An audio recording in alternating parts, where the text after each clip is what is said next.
All right. Welcome, everybody, to the July Ask Your Guides VIP event. I'm so delighted that you're here. It's always a wonderful, heartfelt, loving occasion when we come together, and this energy is palpable. We know it's very strong in the world right now, but when we come with our intentions, it's even higher. And I ask you in the email that I wrote to send out some special energy to one of my loved ones who's in crisis. And as I was thinking about that and how that impacts our gathering today, I was reminded that a lot of us have loved ones in crisis. So let's together think of who those loved ones in crisis are. Let's lift them up in energy. Let's bring our angels together to lift them up, to support them, to wrap them in the loving arms. Fill them with love and light. Comfort them. Give them guidance, insight. Help them tap into that inner wisdom as they go through whatever it is that they're going through. So together throughout our 2 hours today, we're going to keep that intention and that energy flowing so that it's going to be so powerful by the time we get to the end, it's going to take off like these rockets behind me and massively bless them and us because we're all joining our energy and intention. So thank you to all the angels and guides, masters and teachers, especially Archangel Metatron and Divine, for presiding over this gathering, sharing their love and light with us.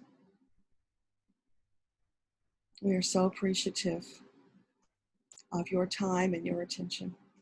Thank you, thank you, thank you.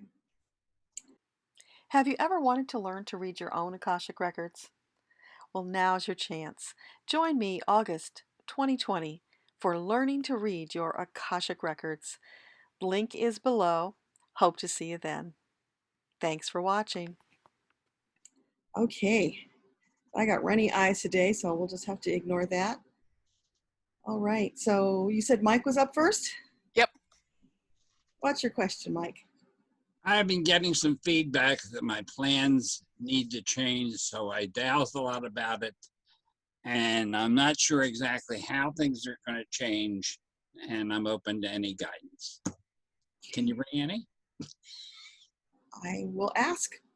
So, Mike's team, what do you have to share with him? What guidance to help him with this work of his heart that is so dear to him? Oh, and I'm seeing like that explosion going off in your heart. That's the love and intention that you're putting out there to the world. So they're acknowledging for you, Mike, that they see it, that they're with you, they've got your back. So I'm seeing you in this boat, and it's on the big ocean, and you don't have any oars. You're sitting there. Rudderless is the word I'm hearing, rudderless. So it's like you're just kind of bobbing around. The currents are taking you wherever. You're not controlling your path. And they're saying, Mike, you got to pick a destination. We're here to guide you, but until you pick a destination, you're just going to kind of keep going in circles and bobbing around. So there's some more inner work and intention that they're asking from you so that they can assist you. Does that make sense? Yes. I thought I had it, and then I just got this week this pushback, and I just, it has to change. I don't know how to come at things, and that's, Yeah. So what you said is spot on, but it doesn't tell you how, right? Yeah. So that's the next part that's coming. So I'm seeing you sitting in that boat, and you've been frustrated, and you've been trying to paddle with your hands, and you're just not making a lot of progress because you don't know which way you're going. So you're going in circles. So instead, you heard that message, you stopped, you closed your eyes in faith and trust, and you just started deep breathing, waiting for the inspiration about which direction to go. You don't need to know what's clear at the end of the path. You only need to know the first step. Mm-hmm. And that's part of the problem. You've been trying to reach too far. And that trips you. Because you don't want to leap over a chasm. That's too much. That's too hard. What you want to do is those baby steps. So And now I'm seeing you stepping forward. You're out of the boat. You're on dry land. You're looking around. You still don't know which way to go. So you tune into that solar plexus and you ask, do I go north? Do I go east, south, or west? Just get a direction. That's the first step, right? Once you get that direction, turn that way, start taking a couple of small steps, then pause. Feel it through your solar plexus. Is this the optimal path for me at this time? Feel through that. What do you get? And keep doing that and making those minor course corrections until it starts really flowing for you. Because in the beginning, it's really hard to do this. We've got to step into that faith and just allow it. You're not allowing. You're trying to kind of brute force it. So the flow isn't happening. There's not enough allowing. So it's more pausing and deep breathing and then take a step. There's no rush. It's feeling like there's something at your back pushing you. You're feeling an urgency. Let that go. That's an illusion. There is no urgency because you have more than enough time to do whatever you want to do. Whenever you get that feeling of there's not enough time, just know that's a lie. It's not true. But if you say it and you think it, it will be true. Gotcha. So your mantra can be, I always have more than enough time. And you'll find that suddenly you've extra time in the day that you didn't have before. Just because you stopped and breathed. Isn't that amazing? Mm-hmm. There's actually a video on YouTube I made a while back that mentions Donna. It's pretty cool. And it was a message from Metatron about lack of time is an illusion. So once we get that and we act upon it, it changes things drastically. I knew I had to stop, and I did. And I'll be patient. It'll come. Is that enough? Does that help? Yeah. Take the day off and see what happens tomorrow. That's all. Yeah. Go out and enjoy the sunshine. Listen to the birds sing. Smell the flowers. Thank you. And in that pausing and allowing, you'll get the insights. They'll come. Thank you. You're welcome. Laura D. is next. Hi, Deborah. Thank you so much for this. You're so welcome. Good morning. What you told Mike helped me too, so thank you. Is there anything that I need to know in terms of the business mission right now, moving it forward in a way that would be in just the best, highest possible good for everyone that I seem to be attracting to it? Okay. So what guidance do you have for Laura on this new direction of her business and all of these new co-creators who are joining with her?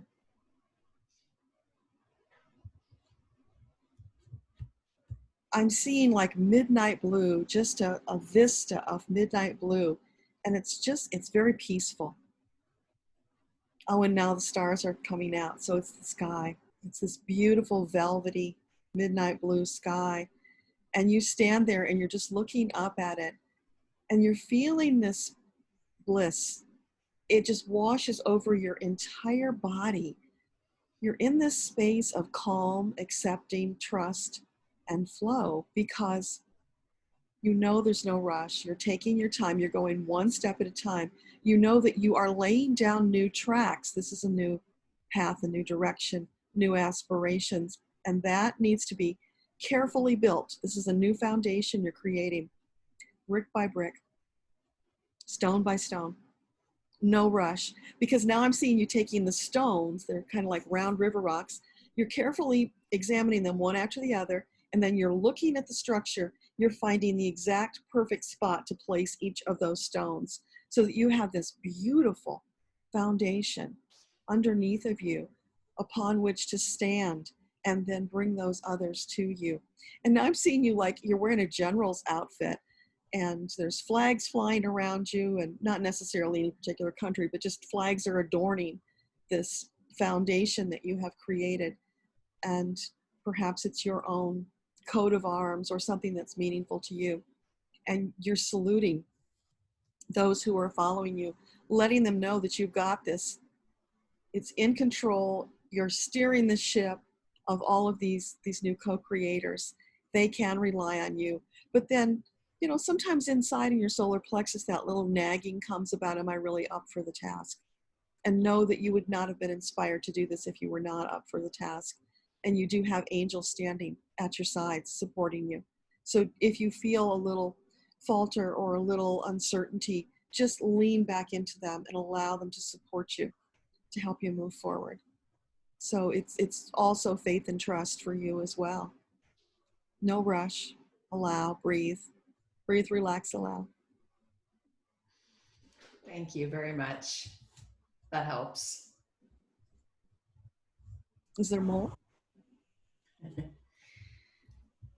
There are big decisions coming to me. I'm being called to make bigger decisions, and they scare me a little bit. And so the email that I received this week was a really big deal. And I find myself in the place that I preach a lot about purpose-driven fear. And I'm wondering if it's really just about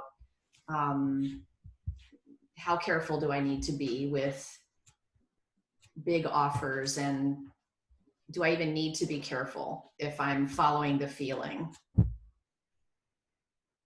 Yeah, so start with the breathe, relax, allow, and then take each of these choices one at a time, hold them in your hands. If you know, envision that you're holding them in your hands, and then feel them through your solar plexus. How does it feel? Does it feel uplifting? Does it feel heavy? If it's heavy, then you want to put it down. If it feels uplifting and exciting, then it's a good choice. So when you do that, know that ego is going to jump in and try and judge and confuse you. Just put her aside, say thank you, but you can sit on the shelf for the moment because I'm working with my angels. This is for the higher good. And you will enjoy this as well if you come along with us for the ride. So, you know, keep your opinions to yourself for a little while. Just stay focused on that guidance. And if it feels like it's critical or harsh or judgmental, know that that's your ego, and that's the one you put back on the shelf again. Just keep doing that.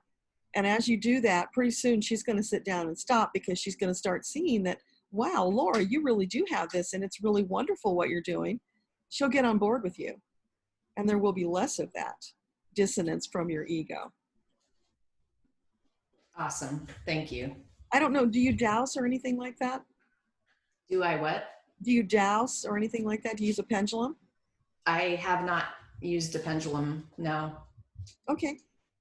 If you did, that would be something that you could do to test applied kinesiology, muscle testing. Do you ever do that? I do. Do that. Okay. Use that for your questions. Because when you're in that moment of confusion and you're not sure whether it's ego or divine guidance, because maybe it doesn't sound so harsh and there's a question, you can always do the muscle testing. You muscle test yourself? You can, or you can use somebody else, whatever Okay. feels best to you. Okay. Yeah. Thank you. I hadn't thought about using that tool. Great. You can use the one where you use your fingers to pull. Okay, yeah. Where you push the one finger down. There's a lot of ways that you can do it. Perfect. Yeah. And it's kind of a backup to your asking your intuition and feeling it. So sometimes in the beginning, when we're just getting comfortable with this way of being, the dowsing or the muscle testing just gives us a little more confidence. Of course, keep in mind that you need to be in a state of just wanting truth, taking emotion out of it, because that can cause false results. I hadn't heard the word dowsing before. Yeah. I think it came from the days of like where the water witches used the rods. Okay, So yeah. similar thing, you're using a tool. I like to use a pendulum. That's what I have here. So I'm using my pendulum all the time to validate and verify. And it also, for me, when I'm doing this kind of work, it just helps me to focus because it's a tool. Thank you. Yeah, you're welcome. Kathy H. is next. Hey, Kathy. What's Hi. your... Can you hear me? Yes, go ahead. Okay. My question is it safe to go back to work at the end of the month? Okay. So for Kathy, is it safe to go back to work at the end of July? Yes. there's uncertainty around that, Kathy. It's too soon to know. There are things at play, because at the first I felt kind of a calmness, and then after that came this unease in the pit of my stomach. So there are just some things at play, so it's not for certain yet. The first sign was a go, but a cautionary go, if that makes sense. So proceed with caution, be prepared to change your plan depending on events that occur between now and then. Keep checking in. Yeah, I'm mostly concerned because, well, tomorrow it's a small company. There's like 12 people. They're all getting together for a pool party, which I am not going. Yeah, that feels wise. So is there more you want to ask about that? So basically just wait and see what happens, right? Like everybody else, feel your way through it. Yeah. And for you, it's going to be a little more challenging because you've got that fear of all of the unknowns going on right now. So if you meditate, try to go into a meditative state and be as relaxed as you can, and then hold that job metaphorically in your hands and examine it. Does it look beautiful and beguiling, appealing, or does it look scary? And if it looks scary and it's feeling like things are just not quite right, then maybe you go with more caution. Okay. So right now, that's the best they can tell you, because there are just some things that are uncertain at the moment that will impact upon the final decision. So that now they're saying, there's no hurry, Kathy, you've got time to think about this. Right. But not going to the pool party is very wise. I know. Also this year, spiders seem to keep biting me. Like at one time I had like 50 bites on the left arm. And I think they're trying to tell me something, but I don't know what it is. Okay, so is there a message from spiders that Kathy should get? What are all the bites about?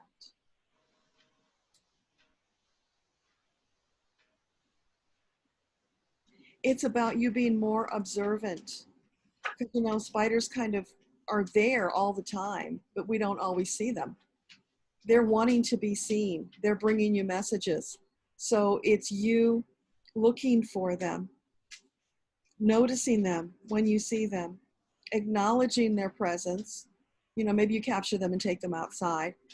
They're wanting to be seen, and they're wanting you to focus upon spider magic is what I'm hearing. So I think for that, Kathy, I would Google the symbolism of spiders and find out the deeper message. There's more there, and they're inviting you. So the bites are to get your attention. When they get your attention, they can stop biting.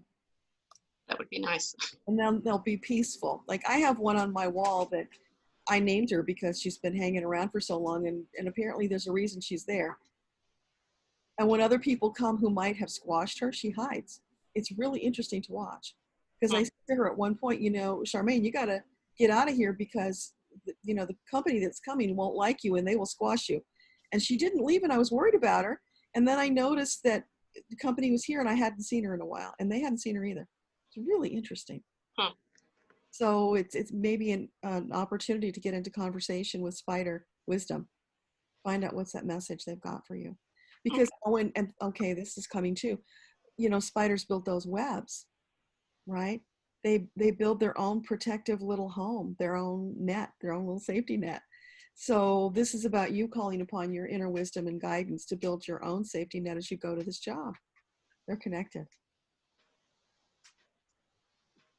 Yeah. I think when you Google spider magic or spider symbolism, you're going to find even more. Okay. Thank you. Yeah, it feels really powerful. Rachel S. next. Okay.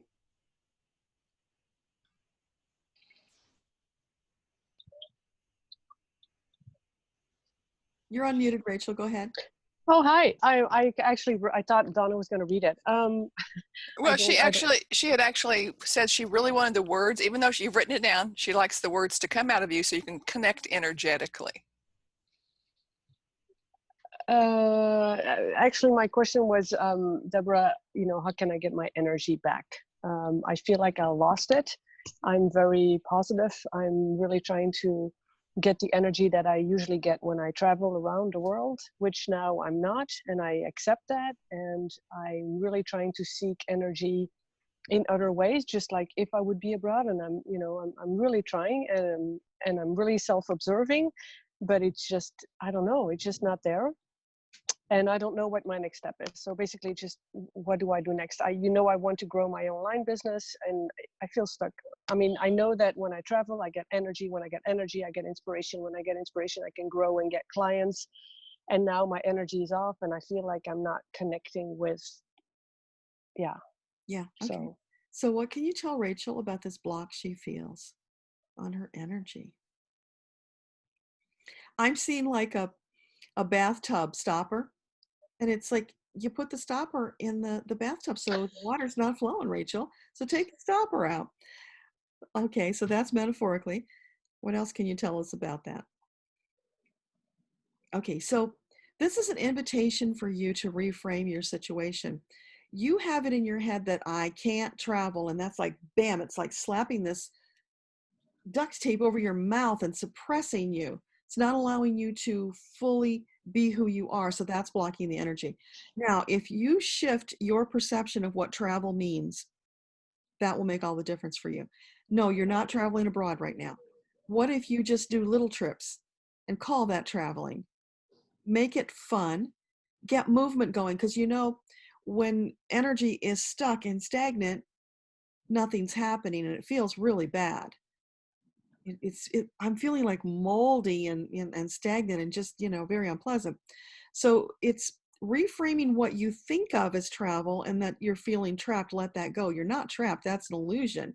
You can go and travel. It's just a different kind of travel than what you're wanting to do now. So bring some element of fun into it. Reimagine what it looks like. Really get into it and enjoy the heck out of it for right now, which will shift your energy into a more playful state.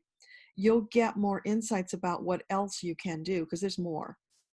This is an invitation. I'm seeing them holding out their hand to you, Rachel. They're inviting you to be more playful. Really? it's funny. Well, because I've really tried, Deborah, and because now I'm actually in the same country, in another house, and I thought, hey, if I can travel abroad, I'll just go to another house and kind of have that travel, just like you said, like shift it, and it's not working. So yeah, I'm trying to do those little trips, that exactly that, which I'm doing right now, and it's yeah. Can you do it with some friends? Do you have to do it alone? Yeah, I prefer to be alone. I mean, I'm used to be on my own. But once in a while, try to do it with some friends. Like I'm seeing you and maybe a couple girlfriends having a picnic. So you travel to wherever it is you're having the picnic, and I'm seeing you sitting beside a lake or some body of water, just enjoying the sun. It's getting you out of that morosity that you're feeling right now. That's what you need to do. You've got to shift that feeling, because as you stay in this feeling of this really sucks, I hate this, I want to be traveling, this isn't what I want, what you're doing is digging yourself deeper into a hole, and you're shutting the energy down. So it's throwing that off, and it's finding things to be excited and happy about. It's going to take an effort. It's funny because last Wednesday I made a video just about that, like shift the energy and shift those, that mindset. So I know take your own advice, teacher. That's what it usually comes down to, doesn't it? So it's just little things, Rachel. Little baby steps. What can you do that would be joyful each day? At least one thing a day that's fun, that's exciting, lifts you up out of that space. And it's going to feel like drudgery for a while. But as you focus more and more on those just little delightful things, go play jacks. Do something that you enjoyed doing as a child. But it would be good to incorporate people once in a while. Too much of being on your own shuts your energy down, because, energy's got to flow. We've got to have that feedback loop with other people. If you're not getting that, it's not feeding your soul, and then you're feeling yucky. Yeah, and having said that, like I said, there is a man in my life right now that I that I'm thinking about spending more time with. So maybe that would be exactly that. Yeah. So boats and water keep coming up. So get in a rowboat and just, go out and enjoy the breeze and the water. Just little things every day, and allow that to expand. As you do, you're going to be building that energy bubble, and you're going to start feeling better. But it's baby steps to get out of it. Because, once you dig yourself into that place and you feel so lousy, it's like you can't see above the top of the hole that you're in. So it's climbing out hand over hand on the rope, or, up the wall step by step, until you start to see the sunshine and feel better. Yeah. And then Okay. each little thing that feels better, celebrate the heck out of it. Find things to giggle about. You need some giggling. You're not doing that. That's true. Yeah. Much Can you ask just one tiny question, like just to confirm that my online business is growing and is it's gonna take off? So at this moment in time, does it appear that Rachel's online business is on track for success? Yeah. Yeah. It's slower than what you would like it to be, but that's just because of what's going on in the world. You can't control that. Yeah. So, and each day you just do what you can do and don't worry about the rest. Oh, good. Oh, I like hearing that. That's like a ton of weight off my shoulders. Yeah, and that, you see, that's what blocks a lot of us, because we're so worried about all these other things and events and people, instead of focusing on what we can do ourselves. When you bring it to that micro level, what can I, Rachel, do each day to feel better, to put out more positive energy, which will impact people around you? That's what you can do. That's the most powerful thing you can do. That's Rachel magic. Because, that gets that energetic feedback loop going. When you put out that positive energy, it connects with other people. They give you their feedback. You feel better. You step forward. You do more. Yeah. Okay. So it's really getting involved with, involving more people and connecting more with people. Yeah, that makes sense. Get yourself out there to connect with them. Don't be a hermit, because Oh no, I wouldn't. Yeah. Awesome. Thank you for your time, Deborah. Thank you. You're welcome. Balancing between raised hands and chat. Let's see if Melinda is ready to come on.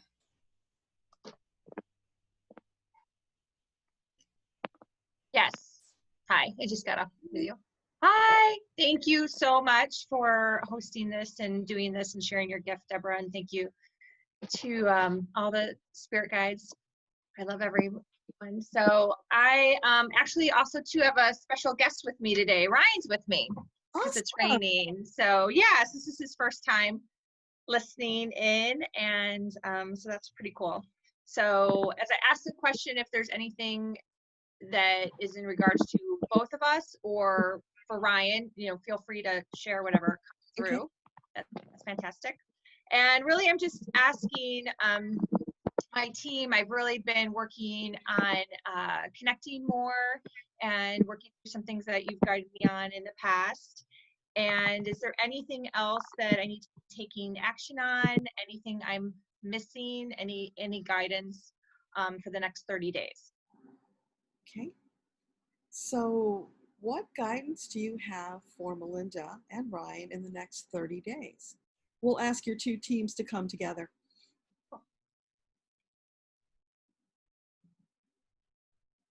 I'm immediately hearing zippity doo-dah. So everything that you're doing, you want to weave in that energy, that upbeat energy of zippity doo-dah, because when you look at challenges and opportunities through that lens, you're going to see the most absolute best options.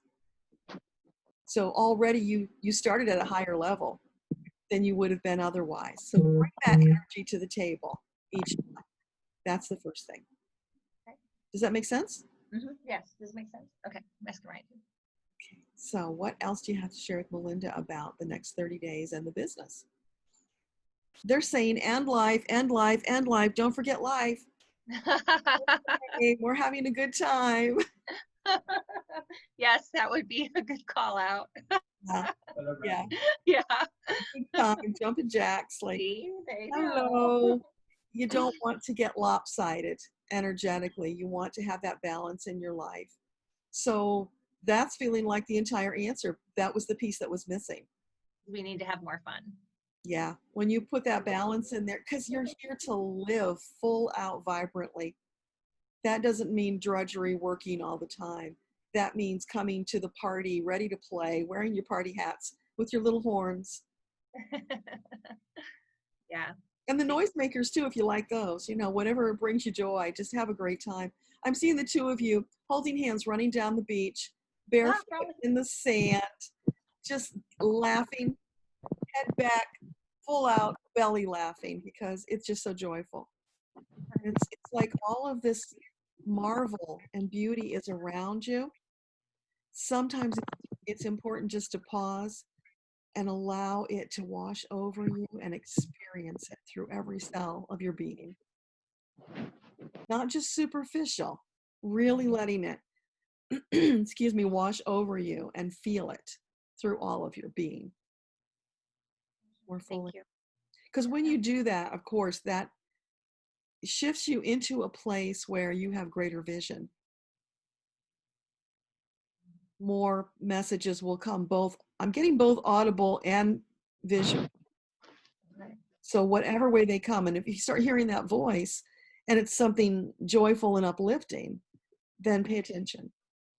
Don't dismiss that as ego, because that joyful, uplifting voice in that moment, that's your God. Yeah, we skipped our July vacation for various reasons. So we're planning to go away in early August.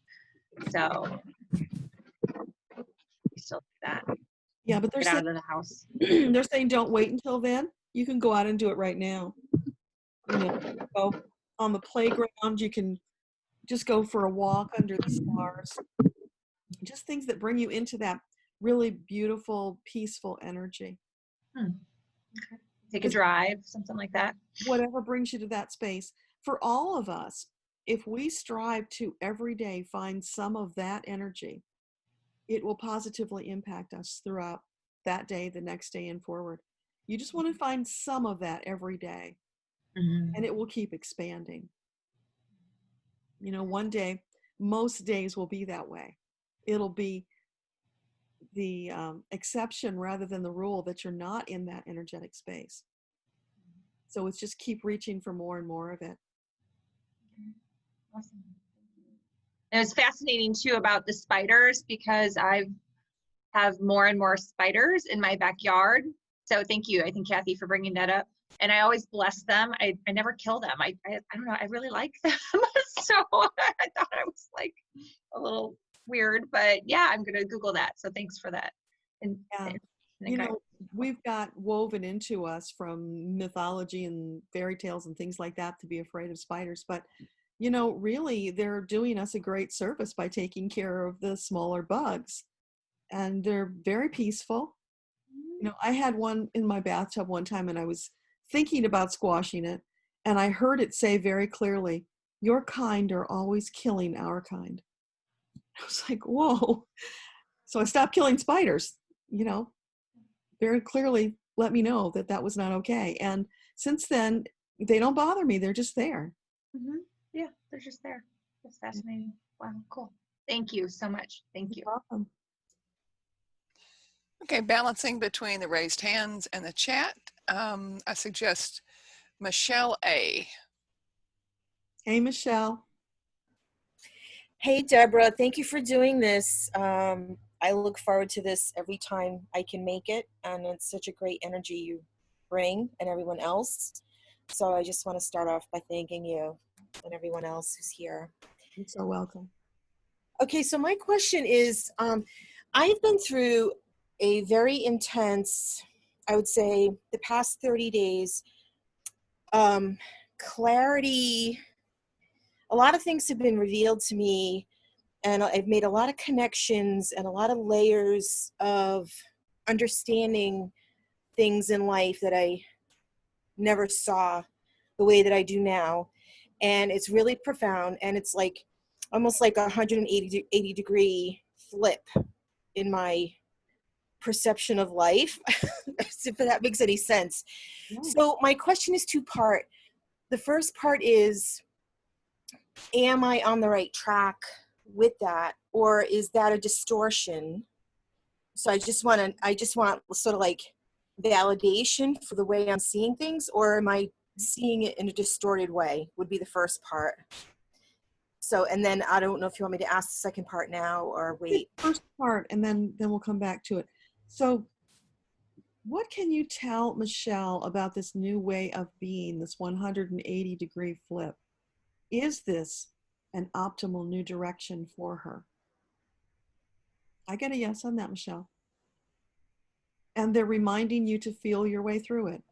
If it's feeling good and uplifting, then it's good and uplifting.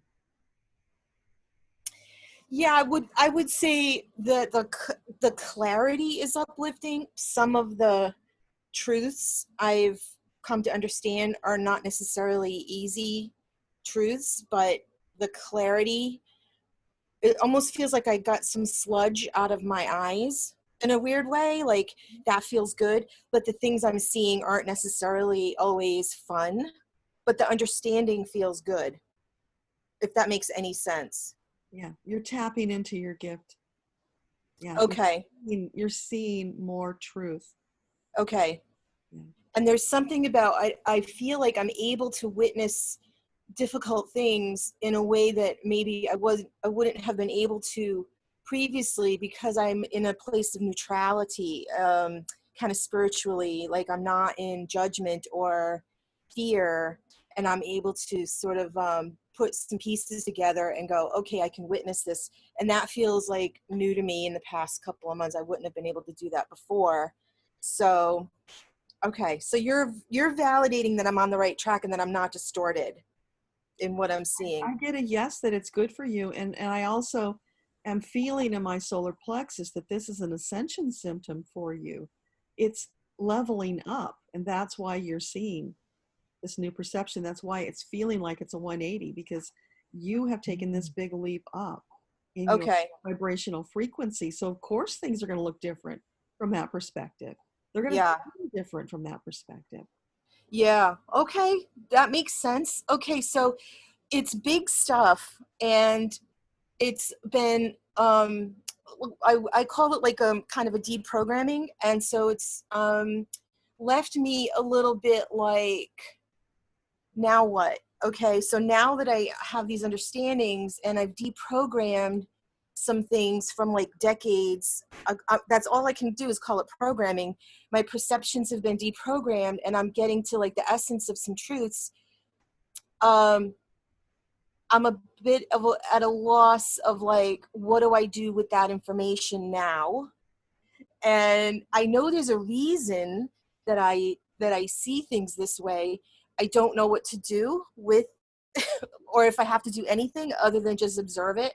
I'm being a little cryptic because I don't want to get into the weeds, but it's just, I'm a little bit like, I need guidance on like, okay, I've digested this. Well, now what do I do?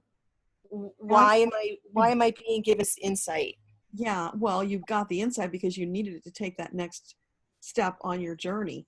So you've got the insight. Don't worry about what to do with it for the moment. You're still absorbing it. Your body is still adjusting to this new frequency, and that takes a little time.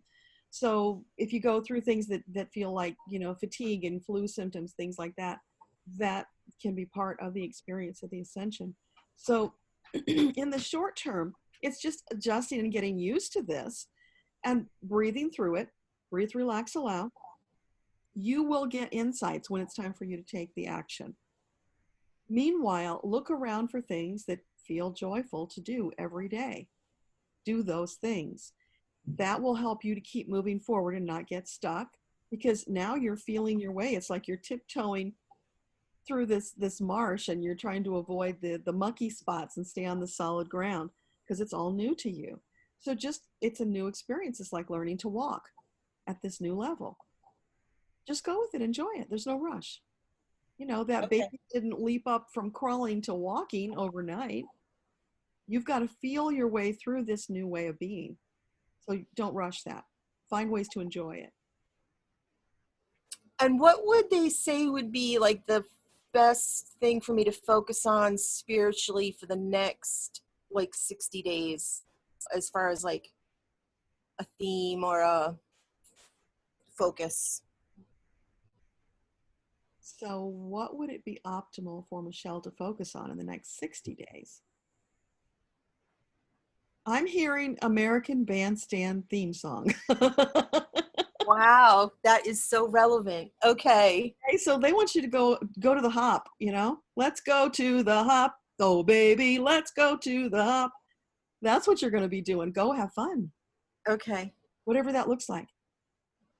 And I'm seeing you in a little pink tutu and, you know, ballet shoes, and you're leaping and cavorting, and you've got this pink scarf and you're holding it out and you're just expressing yourself. You're moving your body. That's the underlying message. Get out and move your body.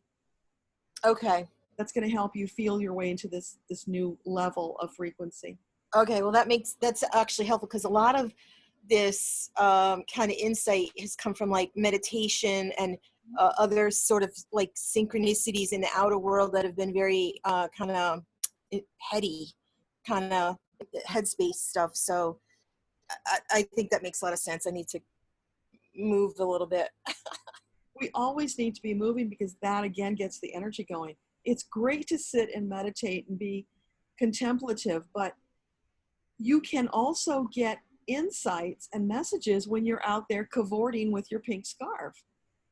They'll come through to you because you're in this receptive mode. You're just having such a great time.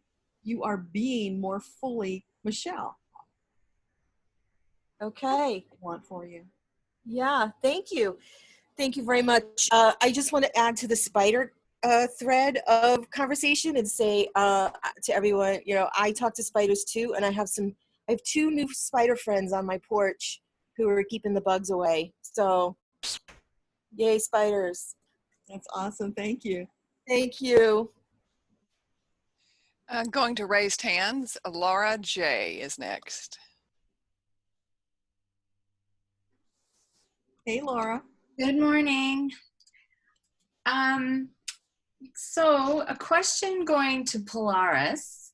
One of the things, it went over my head until I actually read the report. And one of the things it talks about is making anchors with excess weight. And I got a chuckle because I keep trying to lose weight, and it either maintains, goes down, or even goes up. So then when I saw this, and I was getting frustrated, and then I saw this and I thought, oh, I wonder if this has anything to do with that, and what can be done in order to release that intention of anchoring and just move on to getting healthy. Okay.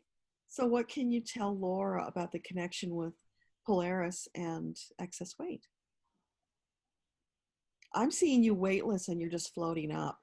So part of this, Laura, is the Polarians have this misguided idea that they need to ground the earth, and that has manifested by adding extra pounds, thinking their physical body can weight down the earth, which, you know, from a logical perspective, you know, of course that's not true. And the earth doesn't need you to do that for her. She's okay.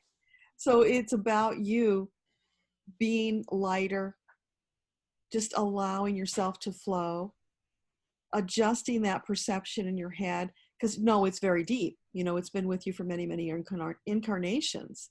That was just programmed in there, like Michelle was talking about, letting go of old programming.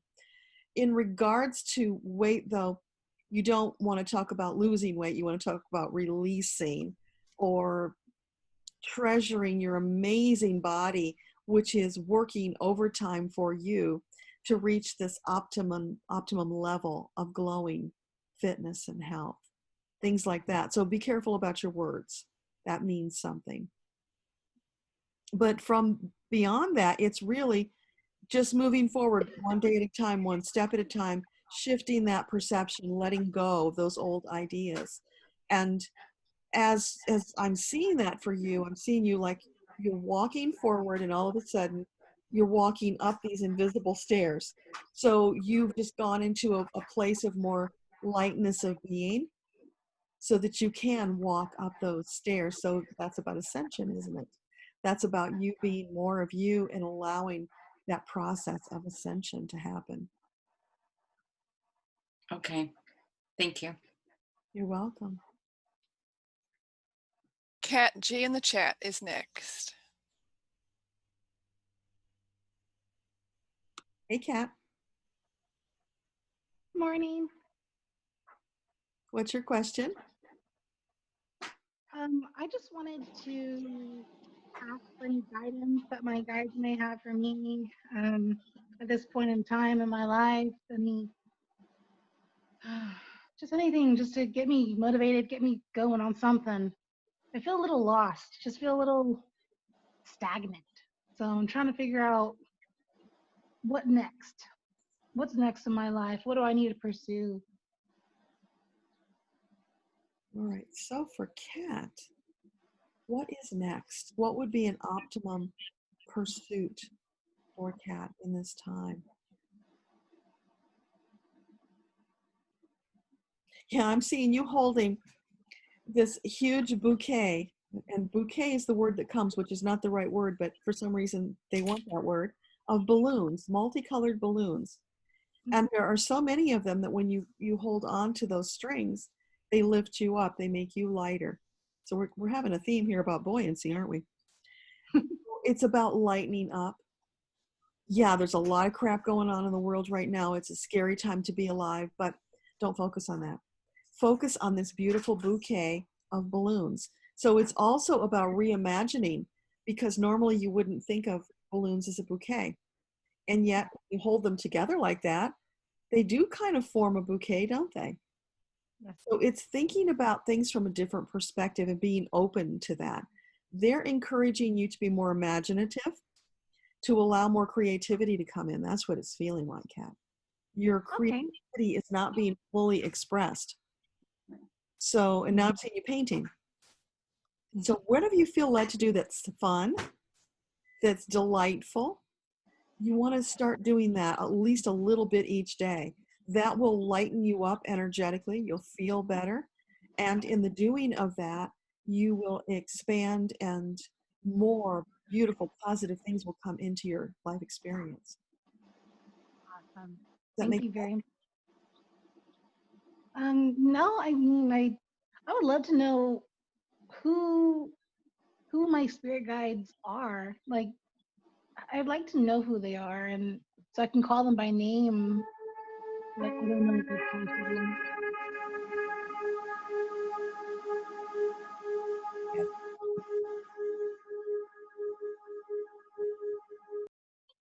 There we go.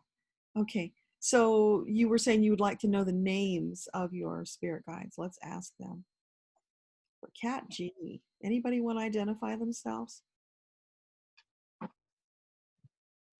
You have a jumping Jehoshaphat. That's the first one who jumped forward enthusiastically and wants to hold your hand and go skipping with you and just do fun things like a child. It's encouraging you to tap into that childlike energy, to reconnect with it, to have more fun. Because that's the counterbalance to the heaviness in the world right now, Kat. For all of us, it's like you're on the teeter-totter, right? And you're going up and down, and you're down more than you're up.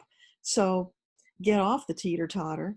Go out there, grab your bouquet of balloons and float.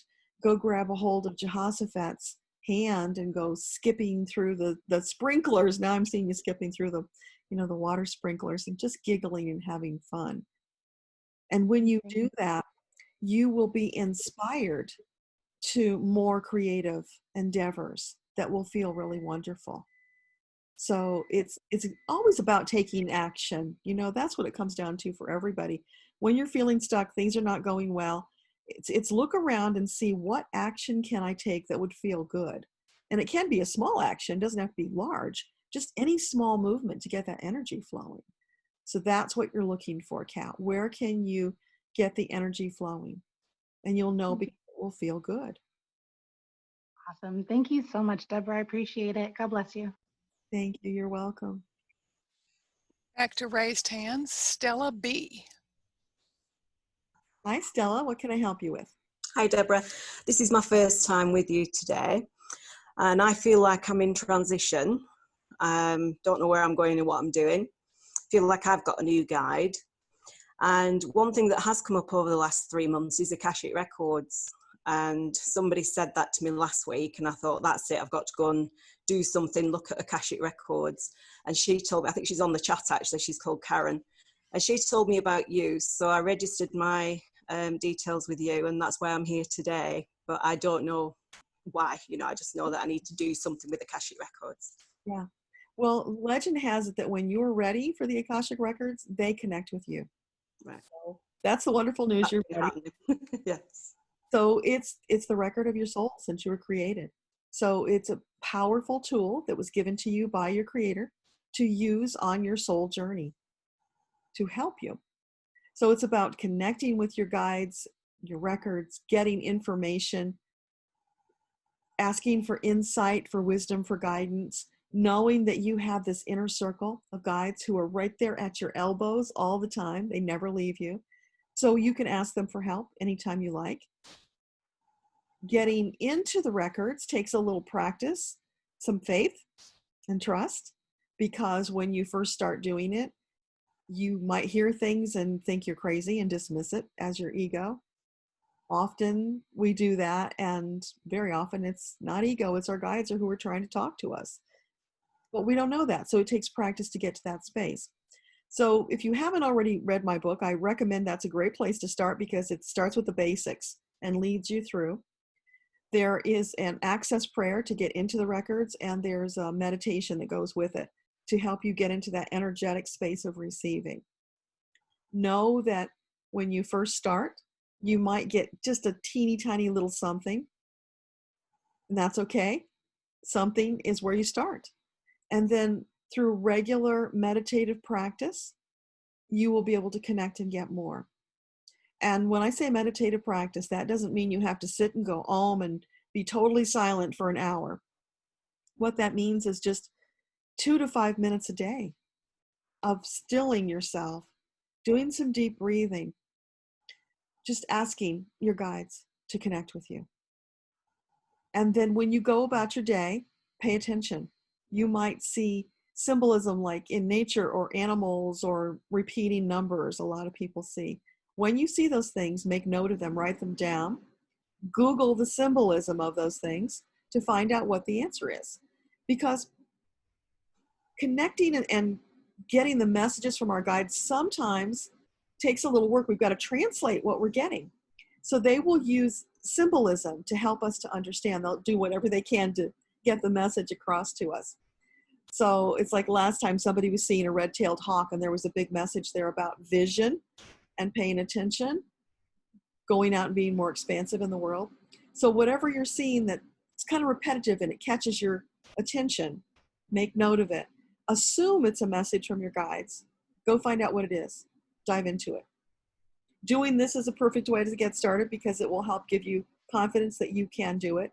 Everybody has the ability to access their records.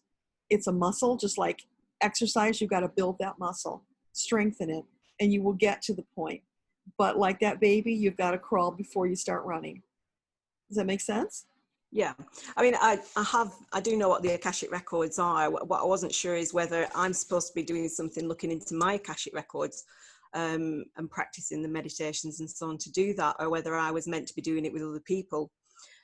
So I just thought, well, I'll come with an open mind and see what happens there, because I feel like I am moving into the new, so I need to be open to receiving new gifts or, doing new things. Yeah. So first explore them for yourself, see how that feels. And when you're in that energy, if it feels really exciting and wonderful and like you could do this the rest of your life and be happy, then pretty good sign you might want to do it for other people. So you first do it for you. Get it going. Always feeling your way through the experience, because the prime directive from Creator is to come into this third dimensional experience, have a great time, find what feeds your soul and do it. Yes. Your consciousness. That's all. There's no supposed to do this or supposed to do that. It's do what feeds your soul. When you figure out what that is, do more of it. Yeah, I agree with you on that one. Can you help me with the name of my new guide? I keep being told I've got a new guide. Okay. Is there a guide for Stella who would like to identify themselves?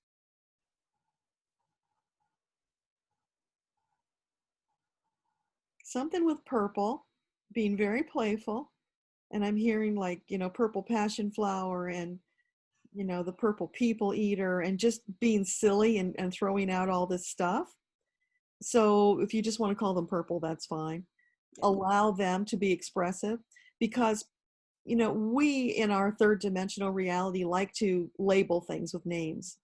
The guides don't necessarily care about names because when they work on our behalf, they work as a collective.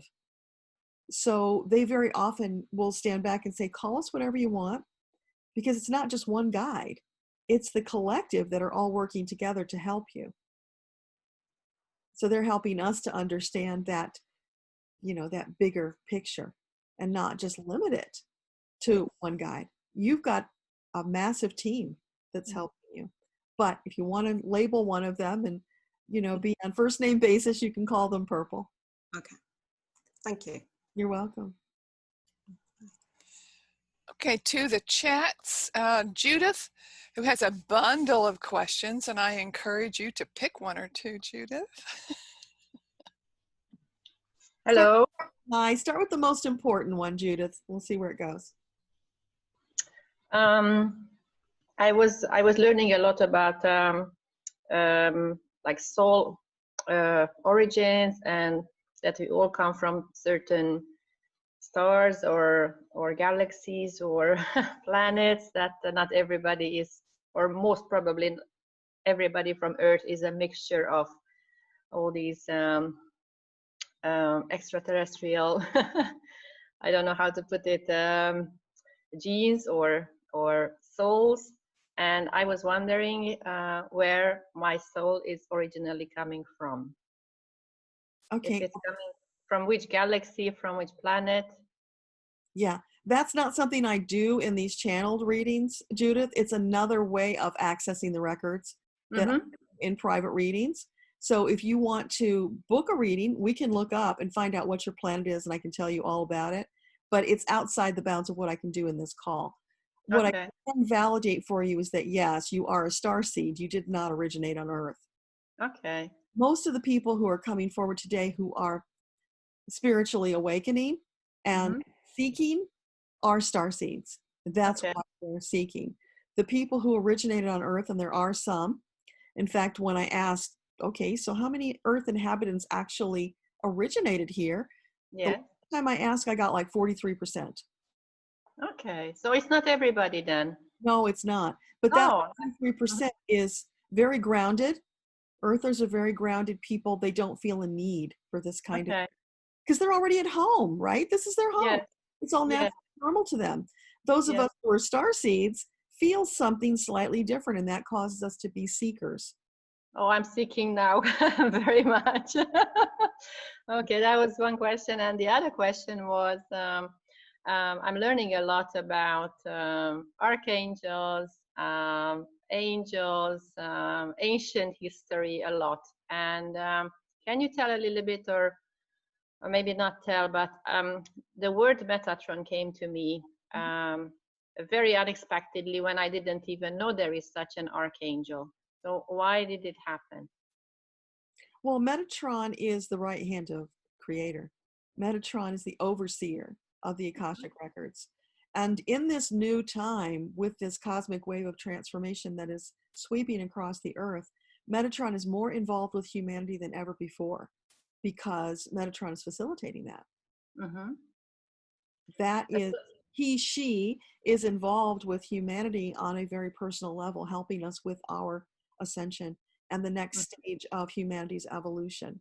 So you're sensitive, you're tuning into the energies.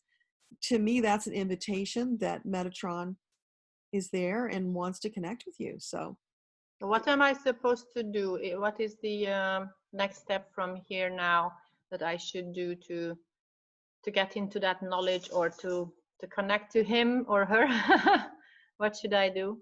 Yeah, so you do that through meditation to make Mhm. a connection. And then the more you do it through meditation, the more fluid it becomes, and you will get it at other times. You know, when you're in a quiet, receptive place, you'll get more information. But just open the door, Mhm. invite Metatron into a conversation. Mhm. Ask what she wants to share with you. Okay. Okay. And then last thing, if you could ask my guides, what is my task to do or learn, like right now? Well, you get to choose that, Judith. So Mhm.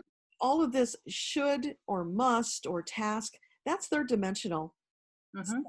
that we brought with us, that we were programmed with. As I said to somebody earlier, the prime directive from Creator is just to come here and do what feeds your soul, expand your consciousness, have a great time, get in Mhm. touch with your inner child, reach out, experiment, do lots of things until you find that thing that just, it lights you up and you want to sing and you just feel so wonderful. And then do Mhm. more of that. Mhm. Well, right now, what I really feel to do is, or doing is just learning and reading a lot about these things that we are talking about. Yeah. But what I don't know is what am I supposed to do with all this? Because it's interesting for me, and I'm really enjoying it. But is there a reason why I'm doing this? So what's Well, yeah, I mean, first of all, it's what for to do you. with this?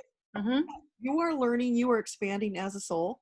Then you get to decide what you do with it. If you feel led to share it with others, either in writing or verbally on video in whatever way, then do that. Mm-hmm. But it's first of all for you. You don't Mm-hmm. have to do anything more with it than just expand your own consciousness. Most Mm-hmm. likely you're going to feel led to share it though, because it is so expansive, you just can't contain it. You're going to want to let it out. Yes. So then you Okay. decide how you want to let it out, in what form. And maybe you just do it in small little pieces to begin with Mm-hmm. and allow it to expand as you feel led to. Mm-hmm. Good. Okay. Thank you. You're welcome. Okay, to hand raised, Kimberly Z. Hi, Kimberly. Hi, Deborah. How are you? Great. How are you? I'm great, thank you. Thank you for doing this. You're welcome. I have, I've learned one of my guides' names, Electra, that is, I always saw numbers. And now I've also learned my connection with the stars and constellations with them. Could you ask how to connect with them deeper? I think I know the answer, so it'll probably be what you tell me. So what can you tell Kimberly about a deeper connection with her guide team? Yeah, I'm seeing you dancing. So it's being in that light energy, being in that playful, fun space, and then inviting them to play with you. So, you know, when you were a kid and you would all join hands and you would just circle around as fast as you could go, you would lean back and you would just run in this circle and it felt so wonderful. Do that with your guides. That's the kind of energy they want to share with you. Wonderful. Yeah, so it's just being more playful. And when you do that, that shifts your energy into this delightful place where you have more to share with others. You will become like this firefly that's attracting them. You'll be this beautiful light that draws others in because they're going to want to have some of what you've got. It's going to feel so delicious. They're going to want part of it. And then you share it as you feel led to share it. I feel the need to, since they're my guide with the stars and the constellations, to in the morning. I wake up really early for work, like 3:30 in the morning, and the stars are absolutely beautiful at that point. And I feel the need to meditate under the stars to connect more. But could you ask? But the thing is that, you know, living in Pennsylvania, going outside, like I'm fearful of like bears or skunks or, you know what I mean, this to walk up on me as I'm laying in the grass looking at the stars. Can you guide me to which angel I should call upon to keep me protected, you know what I mean, so I'm not fearful, so that I'm more apt to relax? Well, take your bear spray with you. That's just the sensible thing to do, right? Yeah. Then you can relax. So is there someone in particular that Kimberly can call upon to be with her? They're saying call on the wood nymphs, the elementals. Call on the elementals. They're all around you when you're out there, and they will alert you. if you need to be alerted about some danger. But the thing is, Kimberly, when you go out with that intention of connecting with divine, you have this energy bubble around you anyway. So you don't want to go out there in this fear of, oh, what's going to get me while I'm sitting here meditating. You want to go out with, I am protected and I am empowered and I'm connecting with the elementals and with Creator. So there's no fear there. That energy will keep those things at bay naturally. But again, it's sensible just to take the bear spray in case energy shifts and you allow it in. But as you build up your power, it's like powering up, like the Transformers, right? You power that up, that's going to put that force field around you. Those things won't be attracted to you. Okay, good. Because the last 2 times that I went outside just to go out and look at the moon and the stars, there was a deer that like grunted at me, and it was just like, oh, it was kind of like, startling. So set your intention to send your energy bubble out ahead of you to clear the way. Okay. Be in that space, and then just call on your team to be with you. Set your intention that you're going to go out, connect, you'll be protected, so that you can fully focus on the experience. You can process that, absolutely. Wonderful. And last week was my birthday, and I felt the need to celebrate by creating I had a flower crown made for myself, and it was beautiful. I felt beautiful with it on, and just out in nature, and it was quite lovely. And I felt in a week before my husband and I went kayaking, and I found these feathers. They're white feathers with brown specks on them. And I felt the need to make like I don't want to say dream catcher out of the flower crown and the feathers that I find. Can you ask if there's symbolism behind that? Okay. Is there special symbolism for Kimberly behind those feathers and her flower crown? Oh yeah. The feathers are messages from angels. Yeah. Big yes on that. So they're validating for me that, yeah, that's what that is. And so that's your angels just letting you know that they're there and giving you a visceral symbol that you can hold in your hand to remind yourself that your angels are right there taking such good care of you. The flower crown, I felt as soon as you said that, the connection in the solar plexus with that whole elemental concept. That's you, the little nature girl connecting with the fairies and the wood nymphs and just feeling your way through that experience. What do they have to share with you? Because they have wisdom to share. Not everybody is aware of them or can connect with them, but you can. They're reaching out. They want to connect with you, which is probably why you're feeling drawn to go out at night and look at the stars. Yeah. That's a great time to connect with them. So you might even just find a quiet space where you can comfortably sit down and invite them into your circle. See what they want to share. Have a party. Have a fairy party. I would love one. That'd be beautiful. Archangel Metatron, like I asked for his guidance or help this week with I have a baby and I was getting ready for work and I was getting ready and he got up and I was like, oh, I have time to feed him, and I seriously only had 4 minutes in order to get ready as far as dressed, makeup and hair, and I asked him to help me and get to work safely. And let me tell you what, I punched in 1 minute late, and I just have to make sure that he knows that I say thank you for that. That was wonderful. Yeah, I already got that. But yeah, you can ask Metatron for a time warp. Yeah.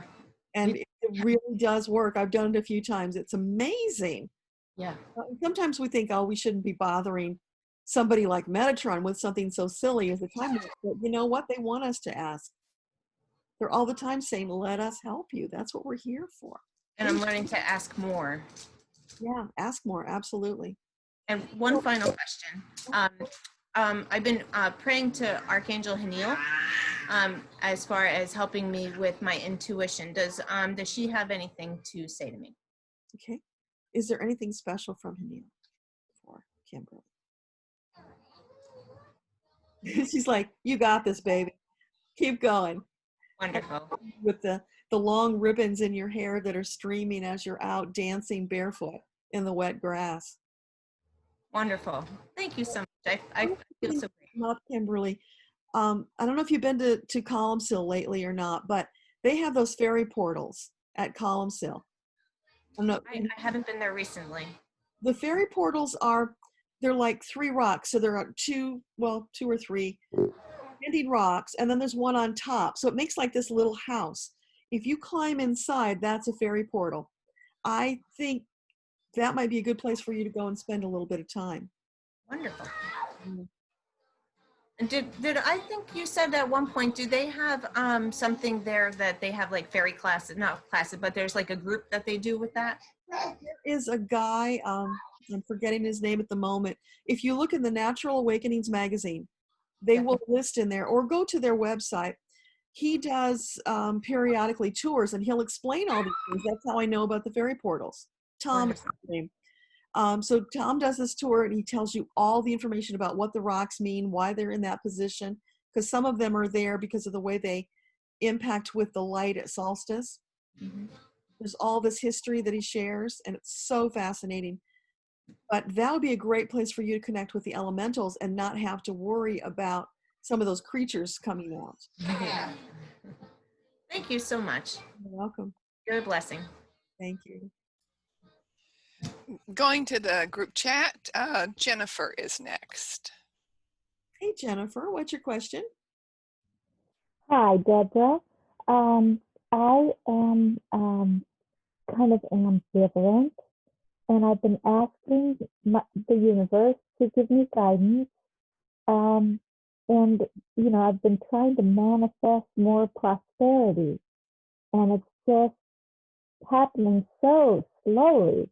I'm wondering if I'm on the right track and if I got the right answer to my question. Okay.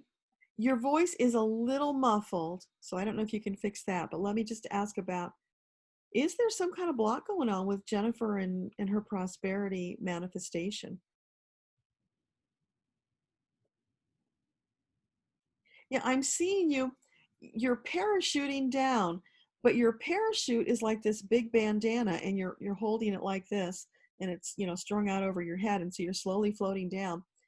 So it's kind of like dancing on the edge of a precipice, because it's not the most secure feeling in the world, and yet you're already on the journey. You're already floating down. You've committed to it, so you got to keep going and doing it in faith that you're going to safely land on the ground. So what they're saying is, Jennifer, you haven't splatted yet. That means we've got you. So just relax and enjoy the ride. You're not enjoying the ride because you're stressing too much about it's not perfect. It doesn't have to be perfect. You just have to have enough pieces in place to get moving forward. So it's being a little easier on yourself, not so much self-criticism, finding more joy in the ride and in the journey, celebrating the little milestones, really celebrating the milestones, because that shifts your energy. But there's this feeling of worry at the back of your head and just not quite trusting. And they're saying, Jennifer, don't worry about that, because that's more worry, right? You don't want to worry ever. So just relax into it.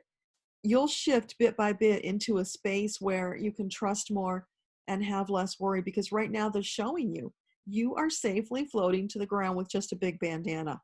That's kind of a big miracle in itself. Does that make sense? Yes, thank you. Yeah, you're welcome. Anything else? Well, so I'm just not sure, because I keep getting signs that I should go in this direction, but are they saying that I am going in the right direction? Okay. So is Jennifer on the right path presently? It's like kind of in the middle, Jennifer. It needs some tweaking.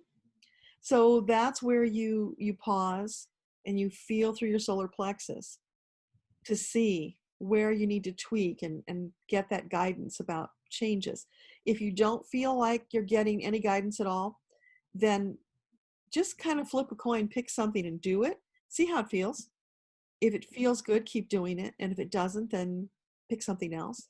Just keep doing that, keep tweaking until you get into the flow, because that's what you're looking for, is that feeling of flow. When you feel it, you'll know it. It's very distinctive. So it's just tweaking. Okay. But, you know, no criticism for that, Jennifer. Let that go. Let the self-criticism go. Let the worry go. and just flow with it. That's part of the problem. You're not flowing with it. So it's like you're floating downriver. Every once in a while you run into a rock. So what? You either climb over the rock or you go around the rock and you get back to flowing down the river. The rock is not the end of the world. It's not an anchor. It's just a rock. So it's shifting your perception, right? Those things you think are blocking you are really illusions. They can't stop you. You've got this intention and this journey that you're on. So just get back out there and keep moving. Okay, thank you, Deborah. You're welcome. To raised hands, Justine, come closer to the computer so we can hear you well when you unmute yourself. Lover purple, there you go. Can you hear me? Do you have multiple devices on? I think this will work. No. Can you type your question in the chat, Justine? Great. We'll go to Sarah G on the iPhone, and then I'll bring your question up next. Okay. Yeah, I see Justine twice under participant, so that's probably the problem. Mute myself.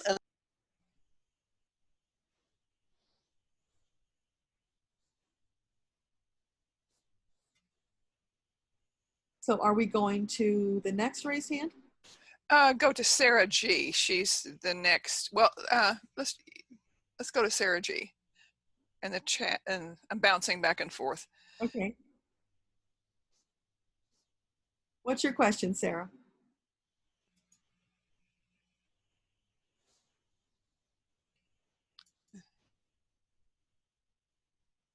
She's not.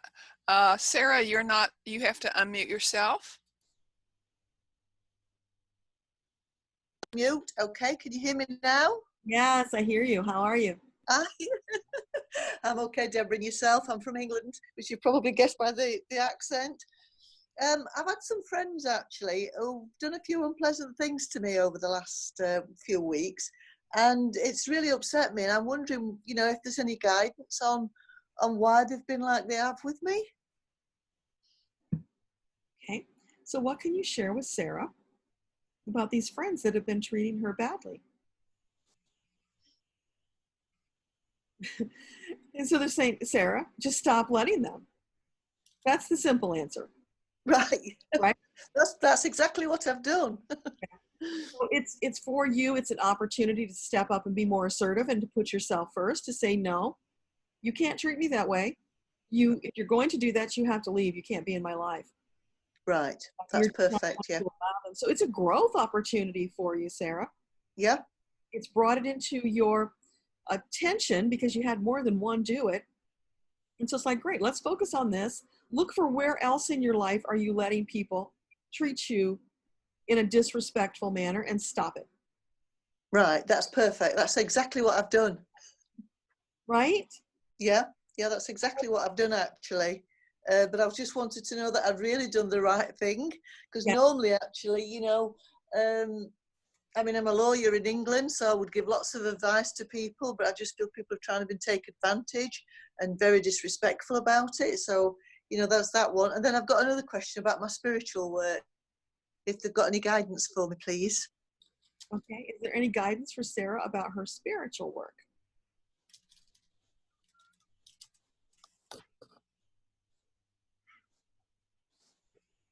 I am hearing this song. It's called The Maple Leaf Rag. It's a Scott Joplin song. I don't know if you know it or not, but it's a very upbeat, very happy song. Right. Okay. Yeah. I don't know it, but yeah, Google it or get it on YouTube. You can get it on YouTube. It's very lively, and one of those songs where you can't just sit still when you hear it. You either have to tap your feet or you got to get your body moving, because it's just so joyful, and it's got that you know, lovely playful energy.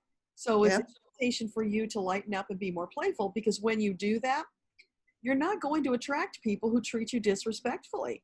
They just won't want to be around. Right. Lift the vibrations, basically. Yes. Yeah. So shifting your vibration into maple leaf rag energy is going to put that boundary around you that will help deflect some of those kind of people. Excellent. That's lovely. Thank you so much. That means a lot. And again, I think another lady asked a similar question actually. Have I got any blocks to prosperity that I need to work on? Okay. Any blocks to prosperity that you want to highlight for Sarah? Oh, I'm seeing you. You've got these concrete bricks, which is really weird in itself because they're concrete, but they're the size of a brick. And you are stacking them up and you're building this wall around you. So why are you doing that? What is I wonder if it's because of the friendship situation. I'm trying to protect myself. Yeah. To do that, you've got that protective energy bubble. Okay. The bricks are, there's no door, there's no window. They're blocking everything. It can't get in. So yeah, it's maybe it's protecting you, but it's keeping everything you want out. Right. Okay. Is there any way that I could actually work on them to dissolve these concrete blocks? Intentionally stop doing that, first of all. Yeah. Okay. Intentionally create this protective shield. So go on YouTube and look for Zip Up. Okay. 2 words, Zip Up. It's an energy technique from Donna Eden that puts this energy bubble around you that will protect you so that you don't need to put concrete bricks up. Okay, yep. If you can't, perfect. Send me an email and I'll send you the link. Okay, that's perfect. Thank you so much. That's lovely. Thank you.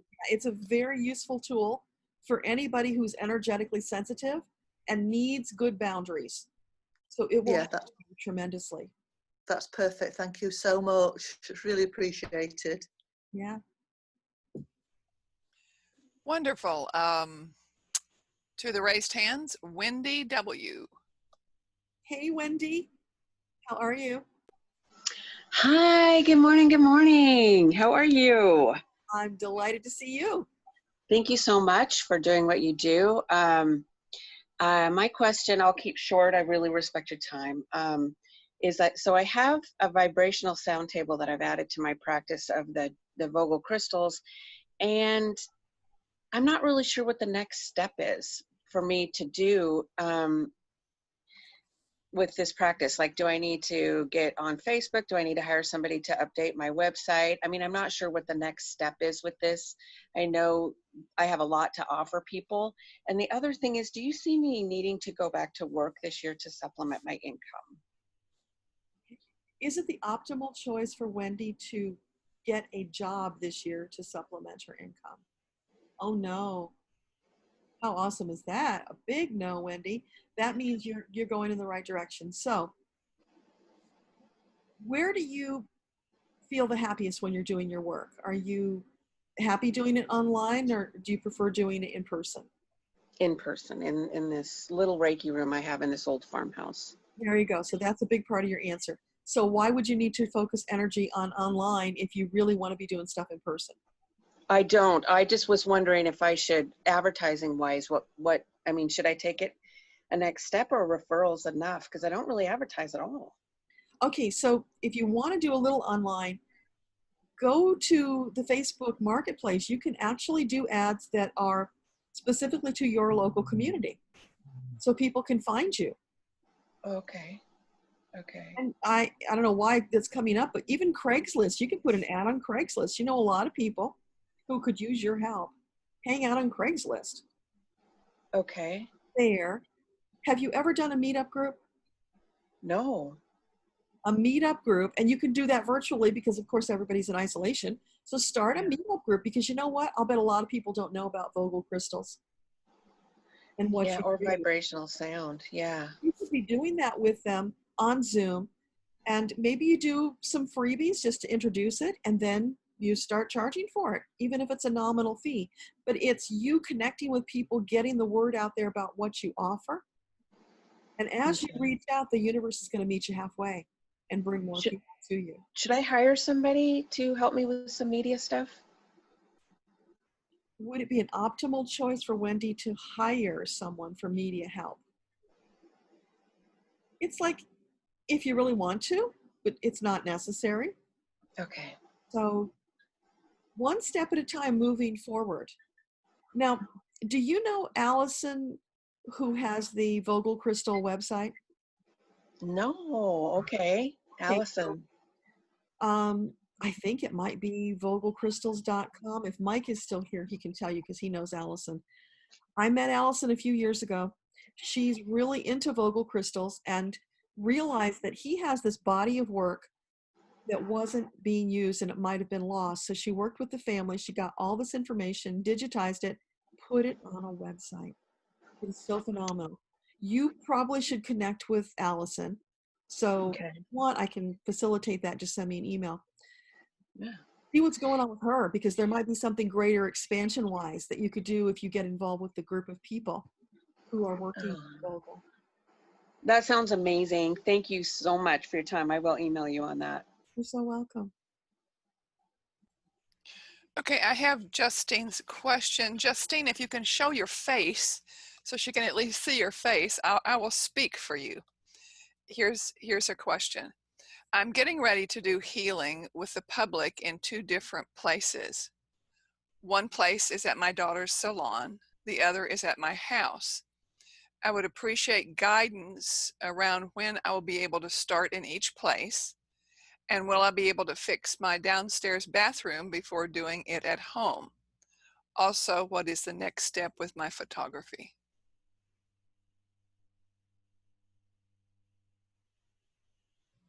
Okay, so is it the optimal choice for Justine to do the work in her home space that she set up? Is that an optimal choice? That shows as a positive. So, and then your daughter's salon. So would it also be optimal for the salon for her daughter's? Yeah, I'm getting yes on both of those, Justine. So it's about you just putting it out there in a bigger way and more exposure. So when would you be able to start? So what's the optimal time for Justine to ramp up this service? Is it before the end of the year? Yeah. I'm kidding. Now. You know the way your voice was echoing earlier, Justine? I'm getting that. So it's like, what are you waiting for? Start doing it already. It's there for you. Just dive in one step at a time. Start doing it. It's going to expand, allow it to shift, because it might end up looking different than what you think it's going to look right now. Because, you know, those things you just don't know until you start doing it. You want to allow it to naturally, organically evolve so that it will be of the highest service. Does that make sense?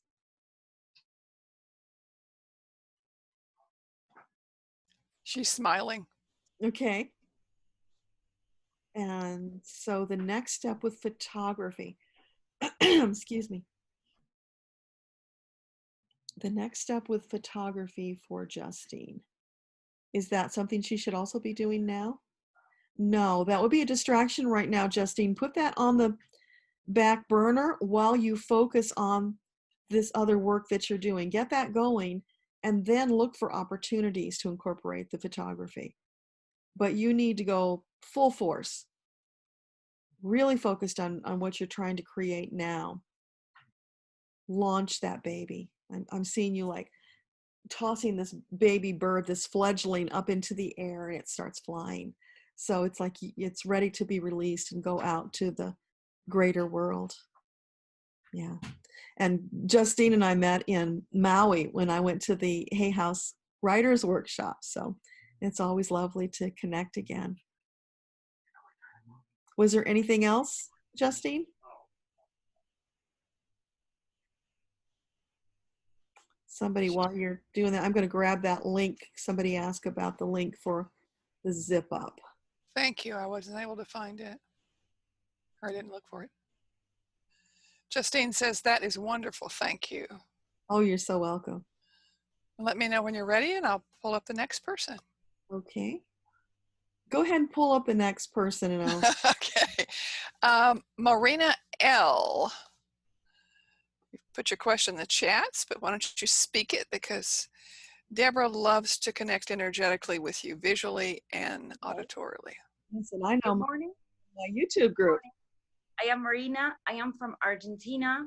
I don't even know how I got here with Deborah, but anyways, I think it's a great luck to be here. I keep seeing 111, 111, 11, 11, and I can't figure out what the message from my guides is. So that's what I would like to know. If there's a message behind those numbers for me right now. Okay. Hang on. Thank you. Spin the zip up. So here you go, everybody. That's the link for the video that will show you how to do the zip up. It's real simple. So for Marina, what can you tell her? What's going on with all these messages? Yeah, I'm seeing it just pulsing.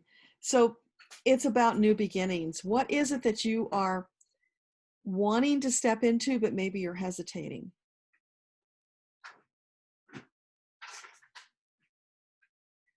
Is there something on your horizon that you've been aspiring to do that you've maybe been a little afraid to step into, Marina? Yes, maybe moving to Europe, to France specifically. So let's ask, is it the moving to France? Is that what the numbers are about? Yeah. Yeah. So it's like, if this is what you want to do, if this is on your heart, that's part of your path, then just go do it already. Don't hold back, because you're delaying your soul's journey when you do that. When you feel inspired, led to do something like that, do it as soon as possible. Now, of course, now is going to be a more challenging time to make that kind of a move, but doesn't mean it's impossible. So maybe you start putting pieces in place so that you can do it when things calm down a little bit. But yeah, it's an optimal choice for you, and the sooner you do it, the better. Great. Thank you very much, Deborah, for your time. Really, I really appreciate it. Thanks for being here. I appreciate it too. Next raised hand is Janaki. Am I saying it correctly? Help me out with that. You have the floor. It's Janaki. Janaki, thank you. Yeah, that's okay. Well, this is a perfect lesson in just sit and listen, because a lot of my questions were answered just by hearing other people's answers. And I find that kind of beautiful. That way. Yeah, so I have spent the last 4 years studying and becoming a teacher, and committing to that, and COVID's making a mess of everything, but of course Ascension's kind of put a gink in everything in the machine, and is now sending me on a left turn somewhere out in the ethers, and being downloaded with some stuff and told to do some energy work. I guess I don't really have a question, just I guess flow with the guides and have them, if there's a message for me. Okay. So what do you have to share with Janaki? I'm hearing a choir of angels singing. And it's very peaceful and very uplifting, almost a meditative kind of song, if that makes sense. So it's comforting and soothing and encouraging kind of energy. So they just want you to know that's what they're sending to you. All you need to do is receive it and then act upon it. Okay. It's there for you. You've been asking, maybe you didn't feel like it was coming, and they want you to know, yeah, they're beaming it at you in waves. It's just coming over and over, and it won't stop. It's unceasing. As long as you have the need and you're asking, it will keep coming. Okay. Is it okay for me to go into energy work like Reiki, at least start the path with Reiki? Okay, so learn to be a practitioner. Would Reiki be an optimal path for Janaki? Yeah. Yeah, you're feeling it. When you're feeling it like that, go for it, because that's divine inspiration. You're being led that way. But make sure you get the zip up, because if you're going to do Reiki, you want to have good boundaries. You don't. Well, that's exactly what I was saying. All these things that I'm just like, oh, well, that's for me. And yeah, so yeah, definitely. Always be sure when you do Reiki that you are directing divine energy to your client. It's never your energy. Yes, yes. And I have a problem with that. One more thing. I found myself in a group of women who are also on this journey to learn healing. Are they a safe group, or is there going to be some drama possibly? And of course that goes right into with a zip up, but do they seem like a good group of people? I have trust issues because of past experiences. So is this group that Janiki's found, is this an optimal choice for her to get involved? No. You weren't trusting it. So this is valid for you of what you were feeling. Remember that and use it the next time you get that kind of an intuitive hit, and you'll know that that's what it is. Not just your ego speaking, but it's your intuition. Okay, that's good. Thank you so much. You're welcome. Just as a side note, Laura D said a whole poem came after you spoke. So she'll be emailing that to you, which is wonderful. And let's go to, let's see, the chat. Anne, A-N-N-E. So Anne, go ahead and unmute yourself and speak it. Yeah, my question was if I should be doing anything with my special crystals. Okay. So for Anne, is there something she should be doing or that would be optimal for her to do with her crystals? Yeah. That's why you're feeling the need to ask the question, Anne, because there's something in you that's pulling you towards doing something with those crystals. Then the question becomes, what do you want to do? And the answer is always do that brings you joy, that lifts you up. And in the doing of that, it's probably going to involve other people. But you can go into that very slowly, tiptoe into it, into a way that you feel comfortable doing it. But yeah, do more with those crystals. And I don't know if you reached out to Allison yet. I think we talked about that before, but that would be a really great connection for you. Yeah, I was in one of her groups last week. Awesome. That's so fabulous. Yeah. Okay. That's why you're. Sometimes I don't know how acceptable it is because these are crystal skulls. And I think, on the whole, people are kind of hesitant to be open to that. Well, you won't know until you ask, right? They are very much into the Vogel crystals, so they like crystals. And maybe they've never thought about crystal skulls. Maybe it's an opportunity for you to talk about them with other people. Share your passion. That would be really wonderful.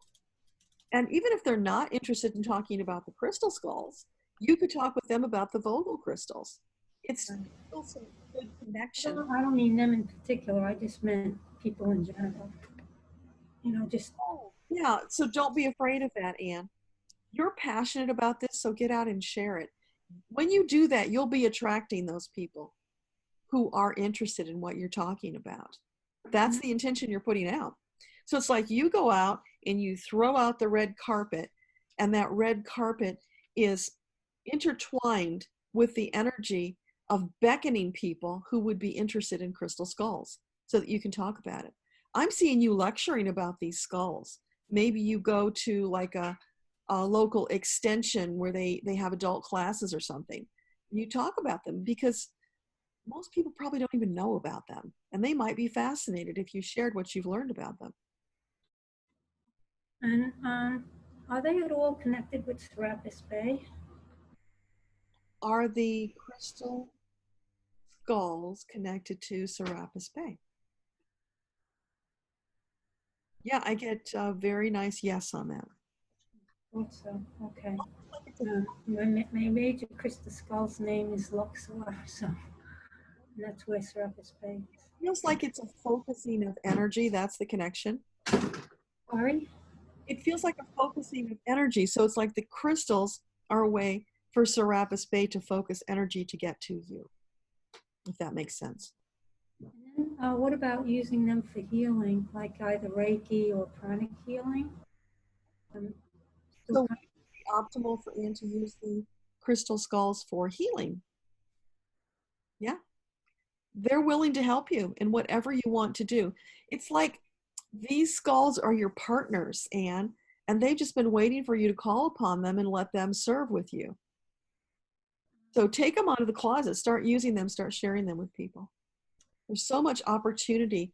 And I'm seeing you with this big smile on your face, and you're just glowing with this beautiful energy when you do that, because that's a passion for you. One last question. I do Reiki, and I've also done pranic healing, so I can't really focus on both of them at the same time. I don't feel. So I don't know if one is like more appropriate than another for me to focus on. Okay. So would it be optimal for Anne to focus just on one of the healing areas? So would it be pranic? Yeah, I get a big yes on the pranic. Okay. And then what about the Reiki? It feels like the pranic is more aligned with the skulls. Okay. That's what's forcing down. Yeah. Okay. But here's another thing that came up, Anne. It could be in the future you find a way to combine those two. That you expand the pranic by intertwining some Reiki in some way. So just be open to that if you ever feel some inspiration to do it that way. Yeah, I could do that. I mean, that's, yeah. Well, thank you very much, and I wish you the best with whoever the person is that needs help. Thank you. I appreciate that. It'll be my prayers. Yeah. And thanks for being here, Anne. Okay. And thank you for your help. Yeah, you're so welcome. So Eva's had her hand up a really long time, Donna. Yep, she's next. Awesome. Hey, Eva.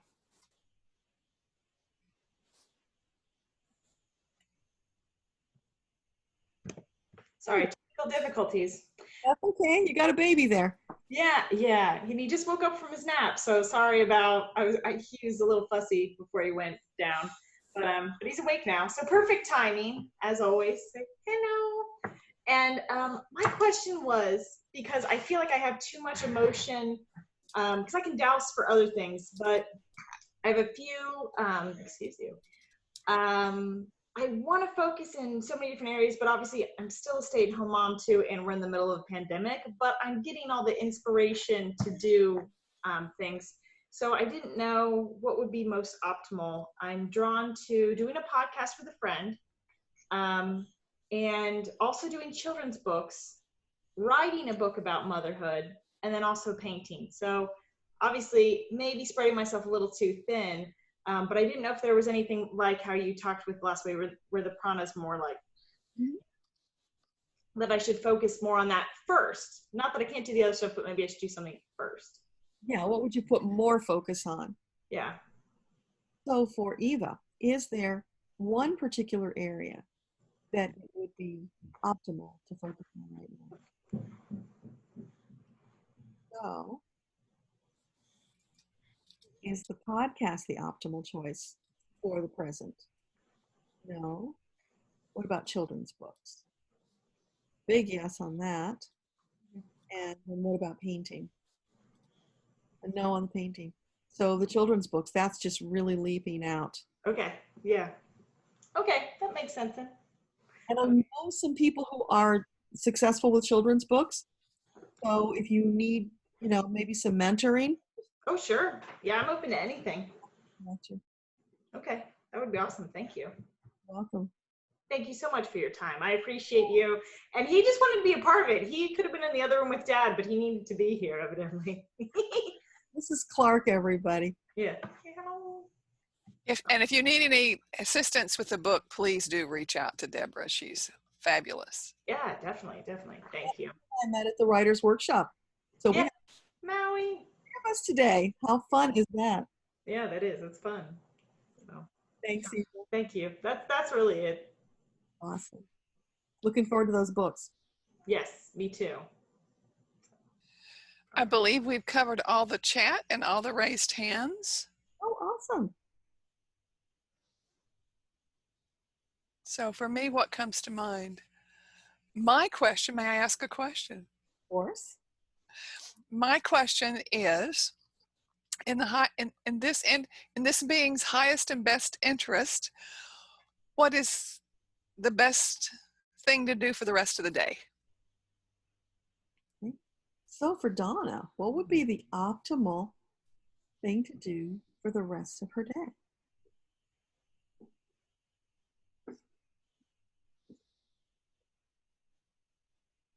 I'm getting things like sleep, relax, breathe, relax, allow, just mellow. It's a very mellow feeling. So it's letting go of any feeling of being pulled or drug in any particular direction. Self-care. Yeah. It's a self-care day for Donna. Just carve out that niche of time and really give yourself some extra love and attention today.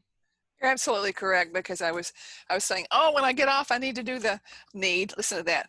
And it says, I've got on the calendar to finish up the slides for the 6-week program coming up, the first one this coming Thursday. And I went, no. I kept hearing no, and I'm going, am I ignoring you? It's going, yes, you're ignoring me. So, and Judith has said, how does she book a reading with you? You go to my website, akashaunleashed.com, click on the tab that says readings, and you'll find a whole list of options there. Just pick the thing that fits you the best for what you're looking for right now.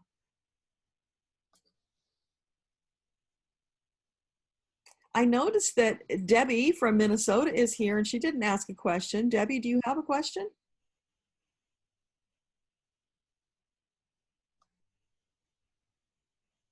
A minute. Gotcha. Oh, you heard me. Yay. We're outside. Here, should I show you our place? Can you see us? We're putting tents in for Onyx.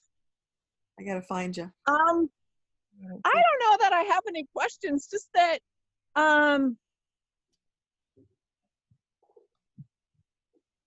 you know, it's so interesting because this pandemic has created a appreciation for home, and our trails and our peace and quiet and horses.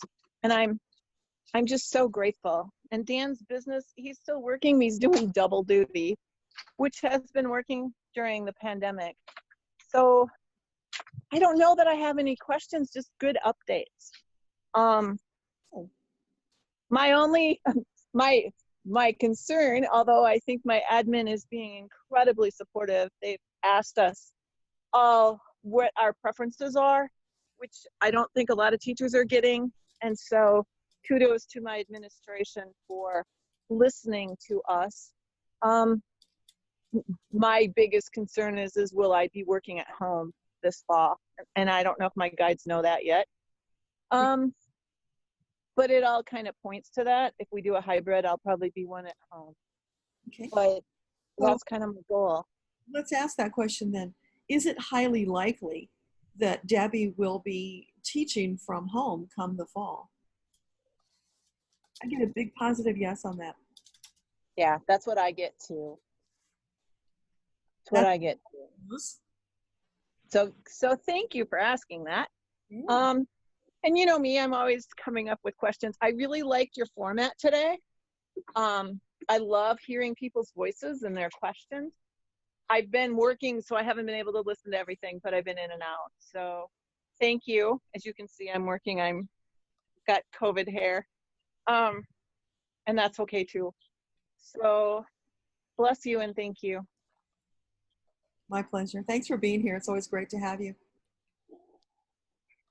Debbie is one of my horse friends. Yes. So there's a person here who hasn't asked a question yet. Andrea, did you want to ask a question?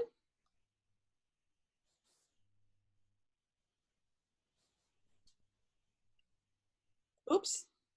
Sorry, I hit the button at the same time you did. There, no, I think we hit it again. I'll stop, you do it.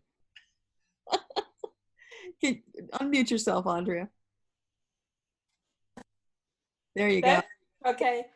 I keep trying to meditate. I have done for a long time and I struggle. But just recently, I've been trying to meditate when I go to bed at night.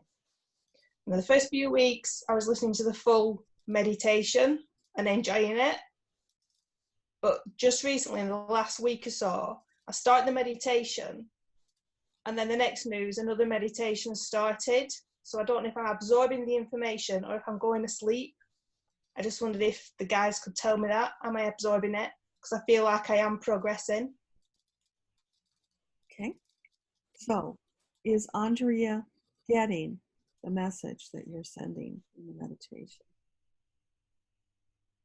Yeah, I'm seeing you like it's coming right into your pores. It's just, yeah, it's flowing right into your pores and going all the way through you. Yeah. But if you struggle with staying awake when you meditate, sit up, don't lie down. Okay. That's always the way to keep awake, you know, if you're struggling with that. Yeah, it's just recently that's happened for some reason. Yeah, well, you probably needed the sleep, so it's a great way to get some extra sleep, and that's also wonderful self-care. But when you really want to stay awake and get the message, then just sit up, because it can come in a sitting position. It can come when you're driving a car. Yeah. It can come whenever you're in that quiet mental space where it can come through. So yeah, meditation is always a great way to go, because that's where they connect with us easier. And then I also recommend write down whatever you get, because otherwise you might forget it. And what happens is they will bring us information in chunks. So it's like puzzle pieces. Today you get a little chunk, and then next week maybe you get another little chunk. And once you write them down and you put them together, you can see how they connect to a bigger message. So if you didn't record it, you might miss that greater message that's trying to come through. Okay, thank you. You're welcome. The other question was, how do I know that it's spirit speaking to me other than my ego? Great question. Is that the feeling? Yeah, it's kind of a feeling, but it's also knowing how to distinguish. Ego is usually going to be speaking in a critical voice, sometimes a mocking voice, a not kind voice very often. When it's your guides, it's always going to be something uplifting, inspirational, encouraging. That's the easiest way to know the difference. So when you get something that feels lovely, encouraging, uplifting, assume it's your guides and go with it. You're going to find out pretty quickly whether it was or not. Yeah. Okay. Thank you. Because they're talking to you a lot more often than you would think. Right. Okay. Thank you. Thanks for being here. Okay. Thank you. So if we don't have any more questions, I'm thinking we'll just do a little closing. Does that sound okay with everybody? Perfect timing for it. Awesome. So thank you so much, Donna, for being here and facilitating and keeping everything moving. I so appreciate that. I'm honored. Thank you.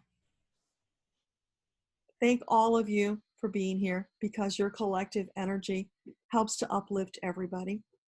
And so I just want to take a moment of gratitude for our guide team, for Metatron, all of those amazing angels and guides who have been with us today, collectively lifting us up, helping us to build the energy that we're going to now send out to the world.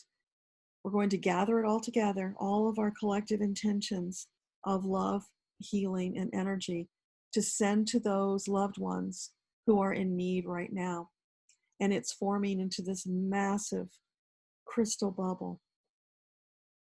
It's getting larger and larger and larger. And now we're going to send it out with a gentle nudge to the world. And it's moving out slowly and gently, and then it starts building momentum until there's this sonic boom, and it flows across the land, flattening the grasses with its power, spreading across the entire planet to reach those loved ones who are in need right now, lifting them up, filling them with divine love, light, and healing. So palpable that they will feel it. It will touch them. It will lift them up. And that is the massive blessing that we all collectively have created together. And know that in the doing of that, it's also coming back on you tenfold, blessing and uplifting you, carrying you forward on your journey with more clarity, with more confidence, with more love to share with the world. Because as you step into that balanced, beautiful place of alignment with your soul, you will feel this massive love pouring from you. You couldn't stop it if you wanted to. It's flowing abundantly, unceasingly. It's that divine love and energy that flows through you and out to the world. And it feels so wonderful. Your third dimensional skin suit cannot contain it. It just bursts out and blesses those around you. So smile, be filled with joy, go skipping down the street if you feel led to. Just allow more and more of that love and healing energy to flow, because joining all of that together, which our guides will do, they're going to gather it all up and make sure that it's dispersed in the most effective manner to have the highest impact. That's how we're going to change the world together. So thank you all once more for being here. Thank you, thank you, thank you to our guides, angels, teachers, Metatron, Creator. We so appreciate your assistance and your love. Oh, so deep breath. Thank you, thank you. And I totally forgot. I wanted to make an announcement, so I'll throw that in now. Some months ago, I taught this course, Learning to Read Your Akashic Records, and I haven't done any new courses in a while because I felt with the pandemic it wasn't the time, but people have been asking me recently. They want to learn to read the records. So in August, I'm going to be offering Learning to Read Your Akashic Records, and I'm offering it at a 50% discount. It's going to be a pandemic special. So I will put the link for you here in the chat. I'll also send it to you in an email. So if you or anyone you know is interested in learning how to read their records, then take a look at this link. Let me just double click or double check that that's correct. I don't know if I have the whole path here. So sorry. And did everybody get the link to the zip up? That was in chat, so be sure you got that. I guess I should probably send that out in an email as well. The question was, is it the same course as the one from December 2019? And Ava, I want to say nothing is ever the same. It always evolves. That's my answer. We haven't talked about it, but. Yeah, for Eva it is. Yeah, she took the course already. So I did talk about doing the Starseed class, so that will be coming up in the future, but I'm going to do this one first, and then we'll come back around to the Starseed one. So that's yet to come. It's really giving me a rough time here. Come on. There we go. I was missing some dashes.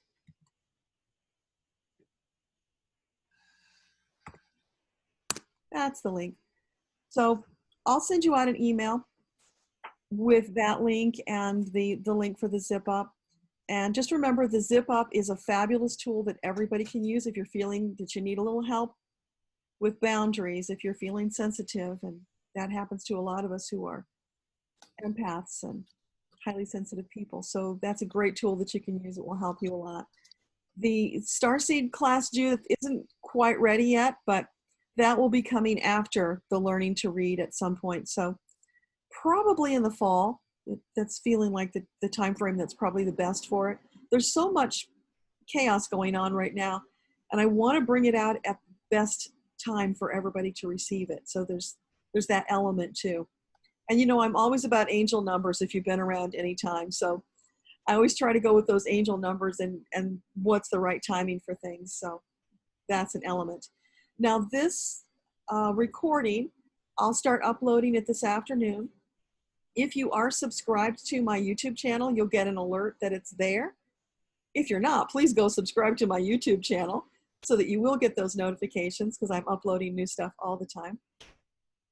And I think that's it. So we're after 1 o'clock. Again, thank you all for being here so much. Bye to the baby. Bye, Clark. Thank you. Thank you, everybody. Have a fabulous weekend. Much love.